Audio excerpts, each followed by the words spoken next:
నిమ్మల రామానాయుడు గారు పాపం ఒక వర్కర్ లాగా కాలంలో దిగి మట్టి తీసి కొన్ని సందర్భాల్లో పాపం చెలపాల పట్టుకొని లాగి చేశాడు. ఈడేమో నాకు అసలు దాని గురించే తెలియదు, నాకు అవగాహనే లేదు, అసలు ఎవరికి అర్థం కాదు, నాకే అర్థం కాదు చెప్పిన వాడు వీడికి ఎందుకు? ఏది అదే చెప్తున్నా, ప్రతి ఒక్క పనిలో కూడా కష్టపడితేనే ఫలితం ఉంటుంది. అంత కష్టపడుతున్నారు కాబట్టి ప్రజలకు ఫలితం తగ్గుతుంది. దానికి తగ్గట్టు వాళ్ళకు కూడా అవకాశం ఉంటే ఉండొచ్చు. ఎందుకు శ్రమ చేసినట్టు లేకుండా అట్లా ఉంటుంది. నీకు ఊరక గంట చూసుకుంటే ఏం అర్థం కాదు, నీకెందుకు ఉంటుంది?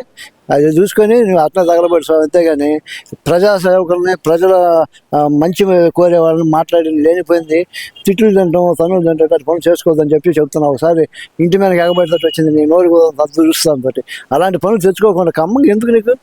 ఏదో సంపాదించుకున్నావు, పోగేసుకున్నావు, జనాన్ని అటు ఇటు చేసుకొని ఎక్కడెక్కడన్నీ పోగేసుకున్నావు, అడ్డం పెట్టుకోవాలి, పార్టీని అడ్డం పెట్టుకోవాలి, వైసీపీని తిని సాగు. అంతేగాని ఇంకా లేనిపోయిన తన్నులు తింటే ఎందుకు?